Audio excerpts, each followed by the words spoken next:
Hi, we're back with Mike Fellows. Mike is a libertarian of long standing. He's been with the Libertarian Party for a very long time and has often run for various offices under the Libertarian Party. He's also a board member of MCAP, full disclosure. But our conversation today is really just Mike's statements about his topic, which is the fully informed juror, and in no way necessarily reflects the opinions of the MCAP Board of Directors, MCAP, Charter, City of Missoula, et al. Welcome, Mike Fellows. Well, thank you for inviting me. You're welcome. So you were saying the topic you would like to talk about today, and I suppose coming from a libertarian perspective, is this of the fully informed juror. And would you try to explain to people what that is? Well, in the 1980s, the Libertarian Party had sponsored several initiatives, and we were running people for office, and we decided, well, we needed to make a bigger change. And so what we came across was the Founding Fathers saw juries under the Sixth Amendment as something that's very important. They saw a 12-man jury of our peers as another check on abuse of government. And so they thought that was pretty important, and so they set in motion that any time a trial happened, the judge would inform jurors that they had the right to judge the law and vote their conscience. So if you as a juror thought that the law was misapplied or wasn't applied evenly, then it was your obligation to say no, and you could do that. And here Thomas Jefferson said, I consider trial by jury as the only anchor ever yet imagined by a man by which a government can be held to the principle of its Constitution. And so we look at things, that happened recently, like all the federal drug busts that happened in Montana, under the Obama administration. Well, if the jury knew their power to judge law, in fact, they could have said, well, no, we don't. I think these guys are guilty because under Montana law, they were following Montana law, maybe not federal law, and so we're going to find them not guilty. And so jurors can do that, and they can't be punished for the verdict. And so that's one of those things that we feel like it's very important that if you serve on a jury, that if you feel like the punishment doesn't fit the crime or you feel like the law is being misapplied, you can say no. Okay. And that is the message, right, that you wanted to make sure people knew about, and that there was a website that Scott has up back there, which has more information about it, the FIJA.org. Right. And is it based in Helena?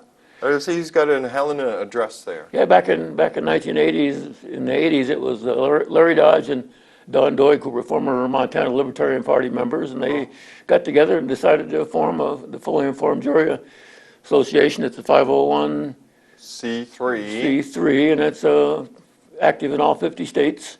We recently had some problems with some activists in Denver, Colorado, where they were out leafleting the courthouse, informing jurors of their rights to judge the law. In fact, they're being prosecuted for jury tampering, even though they're not talking about issues, but they're just talking about this basic idea that the Founding Fathers thought was very important. That if Congress got too abusive with their laws, and you could say the same thing here locally in Missoula or statewide. Missoula they're thinking about this background check ordinance for gun purchases here in Missoula County. Well, if that ever took effect, a jury, somebody went to trial, a jury could say, I'm a gun owner, I think this is unconstitutional, I'm going to find him not guilty. And so, so just to put it in broad strokes too, part of what you're saying is, if someone is sitting as a juror on a case, and it seemed like the respondent, the defendant, was guilty of breaking a law that the juror felt was an unjust law, the juror is able to return a verdict of not guilty, even though the facts contradict. That's correct. Okay. And not the district courts, but courts have found they've upheld those kinds of decisions, and the fact that jurors can't be punished for the verdict. Right. So if I think something's wrong and I vote my conscience, well, the judge can't The judge couldn't say the evidence in this case is so overwhelming. I've just heard you say this person is not guilty. I'm holding you in contempt of court for your not guilty verdict. Because it's clearly evident the person's guilty, but you don't agree with the law. Well, because a good example, I guess, is during Prohibition, because everybody thought, when we outlawed alcohol, everybody thought that was a stupid law anyway. And so you'd find that juries weren't convicting people that were charged with the possession of alcohol. And sometimes juries, and from what I understand, that if there's alcohol present, as what am I trying to say, as evidence, well, they just drink it all down, then there wouldn't be any evidence, and so there's no evidence to convict the person of alcohol because they didn't like the law itself, and so it eventually got changed. And so even though juries can't change laws, if they don't get enough support, then eventually the legislature in Helena or the Congress back in Washington D.C. has to make it constitutional and change it. So do you see this process as a kind of civil disobedience? And you're not necessarily saying that the Fully Informed Jury Association is supporting any particular or opposing any particular law. Their mission is just to make sure jurors realize they have that option. Yep. Okay. That's correct, because jurors have a conscience, and so it's one thing if you're guilty of, say, jaywalking, you might be guilty of $25 fine, but if the fine's going to be $600, well then a jury could say, well, no, that's too high. Right. We're going to find him not guilty, because even though he's guilty, he's not guilty of $600. He might be guilty of a lesser crime, and they do that in states like California, where you get charged with 2 crimes basically. And so if they don't find you guilty on a higher offense, well, they can always find you guilty on a lower offense, and I suppose it makes you somewhat happy, but it also makes the prosecutors happy, because then they still get the conviction on their record, and that's what the prosecutors want, no matter what, and the juries have to look at the evidence and the issues, and like I mentioned before, with all the drug cases we have here in Missoula, a couple of years ago, it was You mean about the medical marijuana, where the state of Montana had okayed medical marijuana use, and then the federal government came in and prosecuted a number of people? Well, plus, I mean, there was a case in Dusty Deshaw's district court 2 years ago, I believe it was, where they couldn't seat a jury because they were trying to get people on a medical marijuana case, and nobody in the jury said, well, we can't convict, so they couldn't even call a jury. Right. Yes, I told you that had happened to me in a case where it seemed as part of divorce, when the jury is impaneled and they're trying to allow the attorneys an opportunity to say, I want that juror, oh, I don't want this juror, and so on. In that instance, they asked the jurors, will you uphold this law? And the jurors had said, well, I don't like that law. I don't know that I want to convict anyone on the basis of that law. Then all of the jurors that indicated that way were excused. So they never made it onto the jury to begin with. So you're not advocating that the potential jurors hide their attitude, but that they know they don't have to follow the letter of the law once they're impaneled in the jury box. Well, historically, you can go back to the William Penn trial back in England, because England had a law that basically said there was only one true religion in England, the Church of England. So here you got William Penn, who was a Quaker, who got arrested for preaching the Quakerism in the town square. And of course the jury thought that was a stupid law and they wouldn't convict. And so the judge threw the jury in solitary confinement, so to speak, for a couple of weeks, and they still wouldn't budge. And so that's where we have this notion that juries can judge the law, in fact, in both their conscience. And I think, when you look at other events in the United States that happened during the Revolutionary War, like Peter Zinger, he was a newspaper guy from the colony of New York. Well, they had a law in New York that says you couldn't write anything negative about the governor, even if it was true. Yeah. So he wrote something about the governor, and of course he was put on trial, and of course the jury looked at that, and And Peter Zinger was defended by one of the Hamiltons. I forget which one it was right now, Alexander Hamilton, I think. But anyway, the jury looked at that and said, well, no, this guy's, he told the truth. He's not guilty, so we're going to find him innocent. And so because of that, we have, freedom of the press, we have freedom of religion, we have the Sixth Amendment, trial by jury, because that was one of the things that the founding fathers put in the original, or the Declaration of Independence. That the English, and I'm paraphrasing here, that they weren't giving juries their just due, because juries do have a lot of power, and leave it up to a jury of your 12 peers to decide, and that's the way it should be. And this movement goes a step more and attempts to get people to be aware that they don't have to necessarily find a guilty verdict if they disagree with the law that they're judging.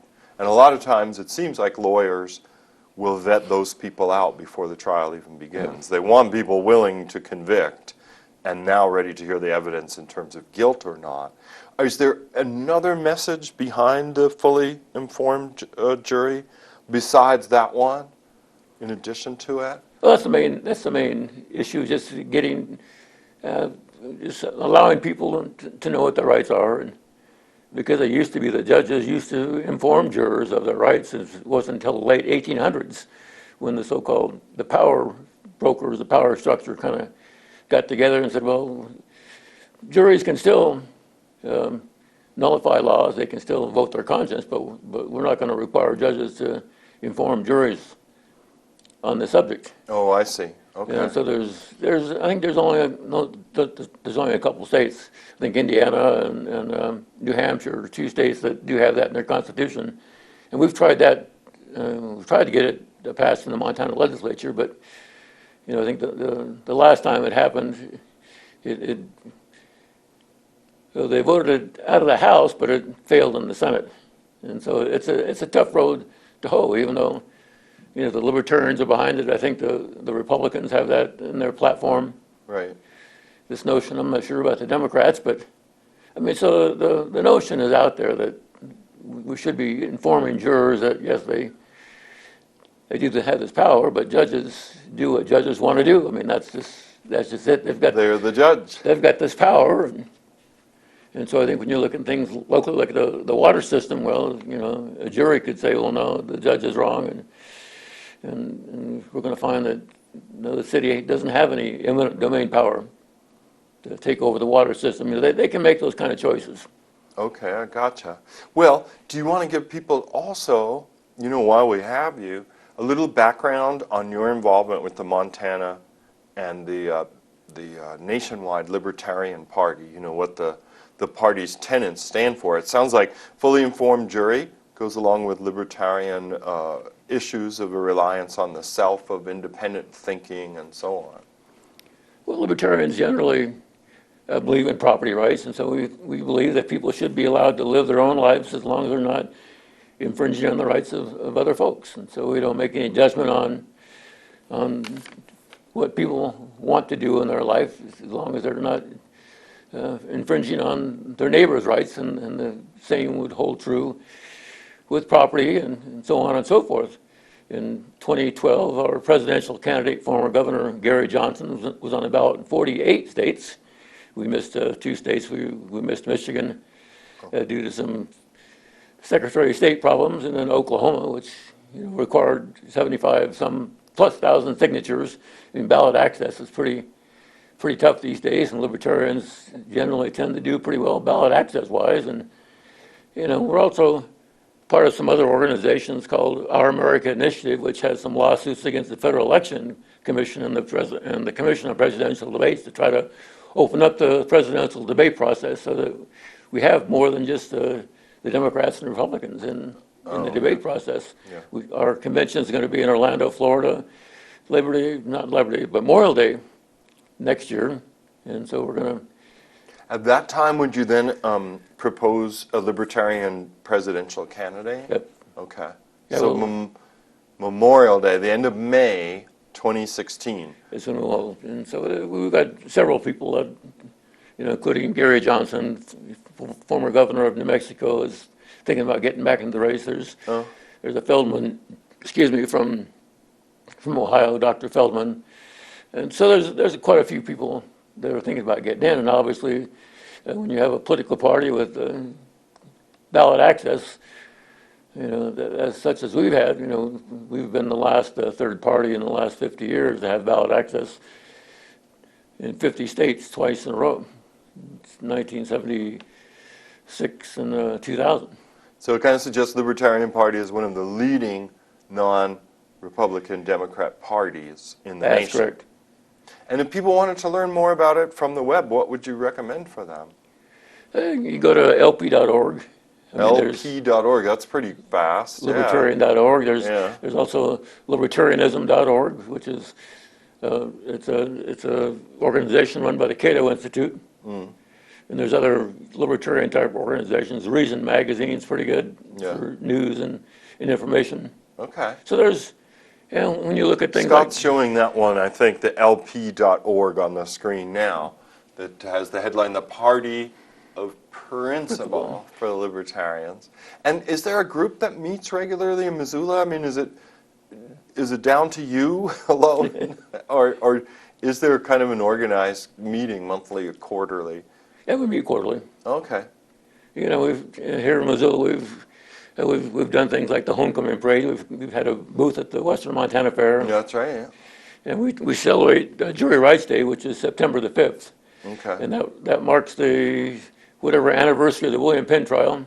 Yeah. And so we try to do something with that, and then we do the gun show. And so there's a lot of local things that we end up doing. Plus, we have a television show on MCAT that's right. been around since 1994. That's a goodly while. It's 21 years, and it's Wednesdays. Is it 7 o'clock or 7:30? No, 7. Wednesdays 7 are the first and third Wednesdays. First and third Wednesday, and that's 21 years in the making. The show, and then you typically host it and give out news, events, and upcoming political events from the libertarian perspective. Yeah, we tend to talk about national issues, and we do talk about a lot of local issues too, because I think we need to get more people involved locally. I think, because I think at least from a libertarian standpoint, when you go down to City Hall, seems like there's a lot of things that are wrong in City Hall. We had an initiative back in '94 to get rid of parking meters downtown. We think that's one of the main obstructions to people coming downtown.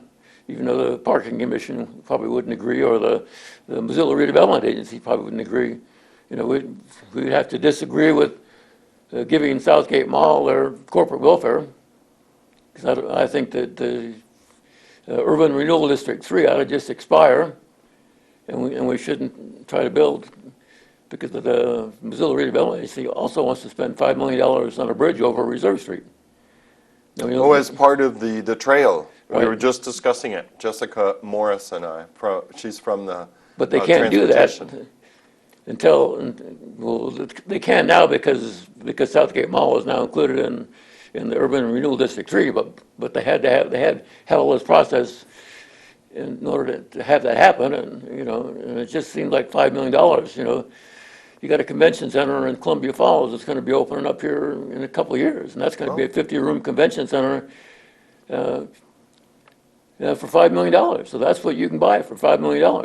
And here we're going to get a cement bridge and with some steel rails. I mean, so there's a number of issues of cost effectiveness and so on a Libertarian Party can sink its teeth into. So I think there's those kinds of things. It's just like trying to change Front Street and Main Street back to two-way. Two ways, because they used to be two ways. Yeah, they did. And then they want switched them to one ways, and now they want to switch them back. And so in 10 years, are we going to put them back to one ways? I don't know. Well, now, if people want to get involved on a local level, like with your group, what's the best direction to steer them into? If they said, boy, I heard Mike talk about some of those issues, I really want to get involved with this local group. What's the best way to get involved with libertarians in Missoula County? Well, they can certainly call me up. It's 721-9020, and 721-9020. and We can talk about upcoming events and meetings, and Yeah. they can get involved. And Okay. because we do need people to get out there and Sure. I mean, you've been carrying the weight a long time And with the fair, and we saw you in the homecoming parade, and you're also out at the fair. yeah. All Well, summer. because I realize sometimes people get this impression, and it's probably true that the city council doesn't listen to its citizens. I mean, we've got this attitude, I think, where the city council wants to represent Missoula and not us, the individuals. And I think that's probably, and I think that's backward thinking, because when the city council decides to spend like $20,000 for a lobbyist to lobby against us, the citizens in Helena, I object to things of that nature. Yeah, and I think- you're often at city council meetings and taking the podium and so on. And then being chairman for the Montana LP, I've been to Helena on quite a few occasions, and and it's a long process when you're trying to get out of here at 5 in the morning to get there for a hearing at 8 o'clock. Yeah, So you can that's do your, right. So you get 3 minutes and then back on the road again. I mean, Yeah. that's the It's life a lot of politics, but- sacrifice you've made. So people watching, if you want to get involved with Mike's Libertarian Party, the Libertarian Party, 721-9020. It's the best contact for you. All right, we're going to go. We might have another segment for you on this holiday edition of Missoula Live. Thanks for watching. For MCAT, I'm Joel Baird.